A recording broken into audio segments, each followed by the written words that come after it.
Hello dear students, welcome back to my channel physics SPC electric charges and fields का एक question.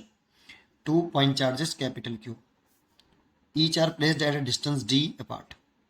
A third point charge small q is placed at a distance x from midpoint on the perpendicular bisector. Midpoint p on the perpendicular bisector. The value of x at which charge q will experience a maximum charge Q will experience maximum Coulomb's force H. और चार choice दे रखे हैं, कैसे करते हैं वो देखते हैं। सोल्यूशन, सबसे पहले एक सुंदर सा डायग्राम बनाएं कि 2 पॉइंट चार्जेस हैं। एक पॉइंट चार्ज है और एक पॉइंट चार्ज है। ये प्लस के कैपिटल क्यू है और ये भी प्लस के कैपिटल क्यू है और एक दूसरे से डी डिस्टेंस पर प्लेस्ड है। ये इसका मिड पॉइंट है और ये इसका बाइसेक्टर हो गया। मिड पॉइंट से तो ये मिड पॉइंट है तो ये डिस्टेंस हो गई आपकी d/2। इसे बाइसेक्टर पर a third point charge q is placed at a distance x from midpoint on the bisector perpendicular bisector। तो x डिस्टेंस पर मिड पॉइंट से x डिस्टेंस पर यहाँ एक तीसरा चार्ज है आपका, ये प्लस के क्यू, ठीक है ना। Charge Q will experience a maximum force, तो पहले मैक्सिमम फोर्स कह रहा है बेटा, है ना, कूलम्ब्स फोर्स एच, और एक्स की वैल्यू पूछ रहा है। एक्स की किस वैल्यू के लिए क्वेश्चन पूछा रहा है, एक्स की किस वैल्यू के लिए जो आपका इस पर जो नेट फोर्स लगेगा, इस पर क्यू पे जो फोर्स लगेगा नेट, वो आपका मैक्सिमम होगा। ये पूछ रहा है, ठीक है। एक्स की किस वैल्यू के लिए net force, net electrostatic force maximum होगा, कूलम्ब्स फोर्स जो है वो मैक्सिमम होगा। अच्छा, तो कैसे करें, तो सबसे पहले इस पर नेट फोर्स निकालें इस थर्ड चार्ज पार्टिकल पर। तो थर्ड चार्ज पार्टिकल पर कितने चार्ज फोर्स लगा सकते हैं, ये दोनों। तो ये चार्ज इस पर जो फोर्स लगाएगा तो लाइन जो निकल, और ये चार्ज इसको रिपेल करेगा तो इधर की तरफ फोर्स लगाएगा। कितना लगाएगा वो निकालें, तो एफ इज इक्वल टू के, ये 1/4πε0 है, प्रोपोर्शनलिटी कांस्टेंट, दोनों चार्ज का प्रोडक्ट, कूलम्ब्स लॉ लगा रहे, अपॉन इन दोनों के बीच की शॉर्टेस्ट सेपरेशन, इन दोनों चार्ज के बीच की शॉर्टेस्ट सेपरेशन। देखो ये एक्स है, ये डी है, तो पाइथागोरस थ्योरम से ये हो जाएगा एक्स का स्क्वायर प्लस d/2 का होल स्क्वायर। और यहाँ जब लगते हैं तो इन दोनों के बीच की शॉर्टेस्ट सेपरेशन दोनों चार्ज की, उसका होल स्क्वायर, तो रूट के अंदर एक्स स्क्वायर प्लस d²/4 लिख देता हूँ उसका, d²/4, ठीक है, इस पूरे का होल स्क्वायर। तो ये फोर्स आ गया के capital Q small Q over, whole square करेंगे तो रूट से हट जाएगा, x² प्लस d²/4, ठीक है। अच्छा,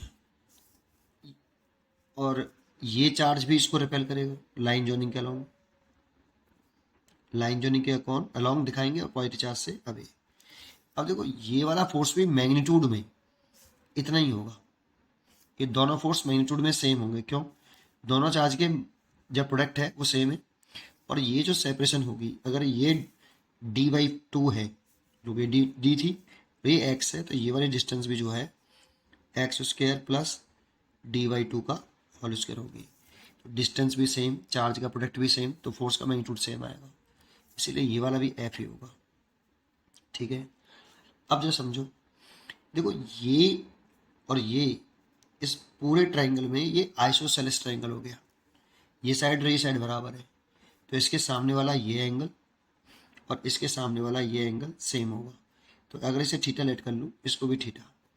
ऐसा क्यों किया, क्योंकि मैं नेट फोर्स निकालना चाहता हूँ, तो इस दोनों इस चार्ज पर नेट फोर्स निकालना चाहते हैं, इस चार्ज पर ये दो फोर्स लग रहे हैं, तो इन दोनों का नेट फोर्स निकालें, तो कैसे निकालें कि ये एफ, तो इस एफ के कंपोनेंट कर लो बेटा।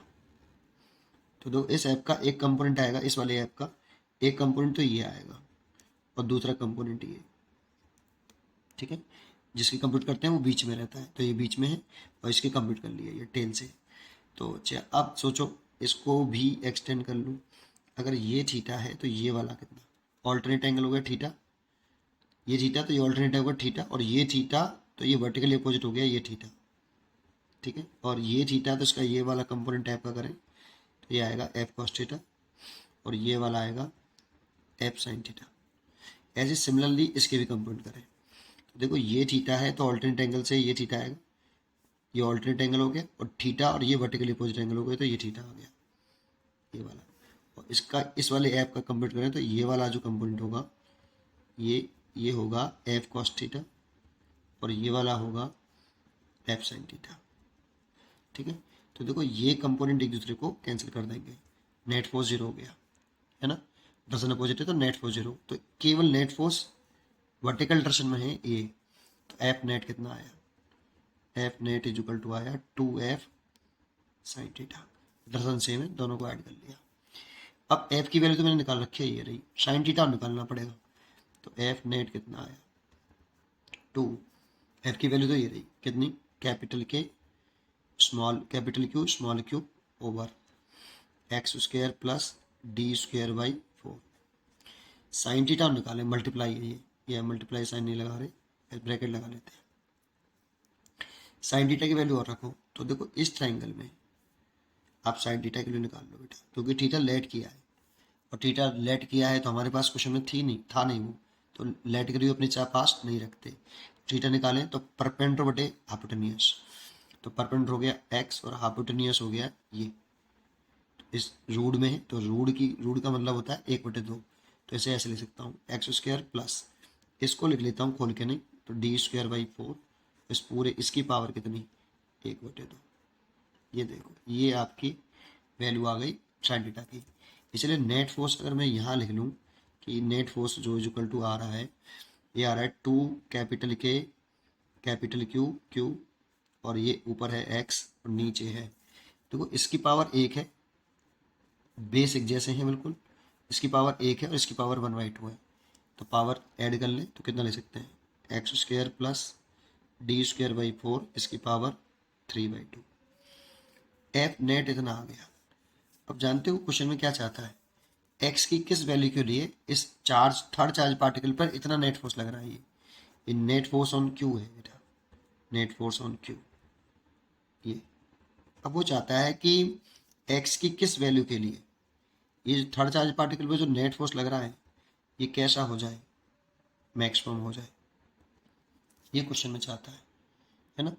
अब एक्स की किस वैल्यू के लिए नेट फोर्स मैक्सिमम हो अगर ये निकालना है तो हमें ये पता होता है कंडीशन ऑफ मैक्सिमम मिनिमम। हम क्या करते हैं, इस नेट फोर्स को डिफरेंशिएशन करते हैं बेटा, differentiation with respect to X, इस नेट फोर्स का D F net over D X, D over D X, इसका डिफरेंशिएशन करें 2k Q X over X square plus D square by 4 इसकी power 3/2, ये है ना। तो x की किस वैल्यू के लिए आपका ये मैक्सिमम होगा, अगर ये करना हो तो पहले इसको डिफरेंशिएशन कर लेते हैं। अब कंडीशन होती है, ये कंडीशन क्या होती है कि maximum value of force, maximum value of force D F net over D x 0, क्योंकि अगर हम एफ और एक्स का ग्राफ बनाएंगे ना, ऐसे ये एक्स है और ये एफ है, तो एफ की किस वैल्यू के लिए अगर मैक्सिमम देखें तो इसका स्लोप निकालते हैं एफ और एक्स का, तो इस जगह पर जो स्लोप आता है ये मैक्सिमम वैल्यू ऑफ फोर्स की, देखो ये वाली, तो इस जगह पे जो स्लोप आता है, जो स्लोप टेन थीटा जो आता है ये डी एफ बटे डी एक्स के बराबर आता है, और इस जगह पे जब मैक्सिमम वैल्यू हुआ वहाँ पर थीटा 0 है, तो थीटा 0 है तो टेन 0 बराबर d f by d x, तो d f by d x जो होता है मैक्सिमम वैल्यू के लिए वो 0 होता है, ये 0 होता है ऐसे, इसीलिए 0 रखा है, ये कंडीशंस होती है मैक्सिमा की। अब ये वैल्यू पुट कर दो आप यहाँ पे 0, तो इसकी वैल्यू रख देता हूँ बेटा, इसके लिए लिख दूँ तो डी ओवर डी एक्स कितना आएगा, तो ये देखो इसकी वैल्यू यहाँ से ये पुट कर दें तो d over D x 2k Q capital Q X over X square plus D square by 4 इसकी पावर 3/2 इज इक्वल टू 0। देखो ये टर्म कैसा है कि कांस्टेंट है, ये टर्म तो बाहर आ जाएगा और बाहर आके जीरो में चला जाएगा। भाई इसको बाहर ले लो, यहाँ आ गया, फिर इसको जीरो में ले आओ, डिवाइड बाई नीचे ले आओ, डिवाइड में जीरो कर चलो, जीरो में चला गया। तो ये बचेगा D over D x, x x square plus D square by 4 इसकी पावर 3/2 इक्वल टू 0। अब इसको डिफरेंशिएशन करना है, उसके बाद प्योर मैथ रह गई है। अब अगर आपको ये डिफरेंशिएशन का, इसमें मैं ये वाला फॉर्मूला लगाऊंगा, डी ओवर डी है f1x f2x, ये डिवाइड रूल लगाऊंगा, है ना। तो इसमें जो नीचे वाला फंक्शन है ना, उसको सेम टू सेम लिखते हैं और उसका होल स्क्वायर कर लेते हैं। फिर सेम टू सेम इस वाले फंक्शन को लिख लेते हैं, इसको डिफरेंशिएशन नहीं करते। फिर फर्स्ट का डिफरेंशिएशन करते हैं, माइनस लगा के फर्स्ट लिख देते हैं D over D x, second का डिफरेंशिएशन कर देते हैं। ये वाला फॉर्मूला लगा रहे हैं बेटा, ठीक है। तो देखो लगा रहे हैं, तो ये क्या करें, नीचे लाइन खींचें पहले। देखो जो नीचे वाला फंक्शन है ना, उसको सेम टू सेम उतार के कॉपी कर, उसको कॉपी करके स्क्वायर कर लो। तो नीचे वाले का स्क्वायर कर लो बेटा, सेम उतार लो पहले, डी स्क्वायर बाई 4 इसकी पावर 3/2 है, और इसका स्क्वायर कर दो, 2 से 2 कैंसिल हो जाएगा, स्क्वायर करना है ना, होल स्क्वायर। ठीक, अब इस वाले फंक्शन को सेम टू सेम ऊपर कॉपी कर लो, x square plus D square by 4 power कितनी 3/2। इसको डिफरेंशिएशन नहीं करना है, फर्स्ट का डिफरेंशिएशन, न्यूमरेटर का डिफरेंशिएशन, इसका डिफरेंशिएशन। तो d over D x, x का कितना होता है 1 होता है, मैं डायरेक्टली भी लिख सकता था, अभी लिख देता हूँ फॉर्मूले के तौर पर एक्स। फिर एक्स को आगे लिख लो और D over D x, x square plus D square by 4 इसकी पावर 3/2 इक्वल टू कितना 0। ये मैंने फॉर्मूला लगा दिया बेटा, ये वाला, ठीक है। अब कर लो इसको डिफरेंशिएशन, ये तो सेम टू सेम रहेगा, x square D square by 4 इसकी पावर कितनी 3/2, एक्स का कितना हो जाएगा 1 माइनस एक्स ऐसे कैसे रहेगा, इसको डिफरेंशिएशन करें तो 3/2 आगे आ जाएगा, x square plus D square by 4, और एक पावर कम करके लिख देंगे, इसमें से एक पावर कम करें 3/2 माइनस 1 तो 1/2 आ जाएगा। फिर इसको दोबारा से डिफरेंशिएशन करेंगे तो ब्रैकेट में लगा लें, इसको दोबारा से डिफरेंशिएशन करें तो एक्स का कितना, एक्स स्क्वायर का हो जाएगा 2x और इसका हो जाएगा 0 प्लस 0, और डिवाइडेड बाई ये हो जाएगा x square plus D square by 4 इसकी पावर कितनी हो जाएगी 3 और इज इक्वल टू 0। अब देखो ये इसमें मल्टीप्लाइड में करेंगे तो ये 0 में चला जाएगा, इसका मल्टीप्लाई इसमें कर दो 0 में चला गया, और जब ये 0 में चला गया तो ये वाली वैल्यू को देखो, एक काम और करते हैं, 2 से ये 2 कैंसिल हो गया, दिख रहा है, ठीक है। ये क्या बचा, x square plus D square by 4 इसकी पावर 3/2। देखो ये तो 0 में चला गया, तो बच्चा क्या माइनस का, इधर बच्चा 3x स्क्वायर, 3 ये रहा, x ये रहा और x ये रहा, तो x into x x square, और ये हो गया आपका x square plus D square by 4 उसकी पावर 1/2 इक्वल टू 0।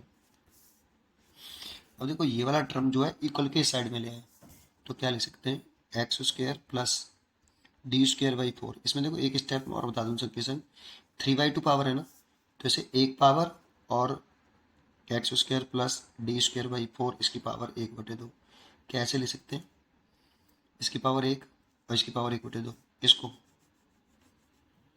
भाई 1 और 1/2 ऐड करेंगे तो 3/2 तो हो जाएगा। ऐसा मैंने क्यों किया अभी समझ में आएगा, इक्वल टू इसको धर ले आऊँ 3x square plus D square by 4 इसकी पावर 1/2। अब देखो इससे ये पूरा कैंसिल हो जाएगा, इसीलिए मैंने क्या किया है, इसको ऐसे लिख लिया है। लिख सकते हैं नहीं लिख सकते, इसको तो धर ले आप 0 के साइड में, इसको लिख सकते हैं नहीं लिख सकते, 1 प्लस 1/2 3/2 होता है ना भाई, इसीलिए। चलो आगे देखते हैं, तो ये हो गया X square plus D square by 4 is equal to 3x square, इसको धर ले जाएंगे, एक्स स्क्वायर को इस साइड ले जाएंगे तो 2x square is equal to D square by 4, तो 2 को नीचे ले आएंगे तो X square is equal to D square by 8, और x इज इक्वल टू कितना प्लस माइनस के d, और 8 का रूट कितना होता है, पूरे का रूट आ जाएगा इसमें ऐसे, तो डी स्क्वायर का तो रूट हो गया d, और 8 का हो जाएगा 2√2 ऐसे। इसलिए एक्स की वैल्यू आ गई d/2√2। प्लस माइनस दोनों में हो सकती है, लेकिन इसमें चॉइस जो है प्लस में दे रखी है, इसलिए इसके डी चॉइस सही है। एक्स बराबर d/2√2। उम्मीद करता हूँ कि आपको ये जरूर समझ में आया होगा। पढ़ते रहिए और खुश रहिए। Thank you.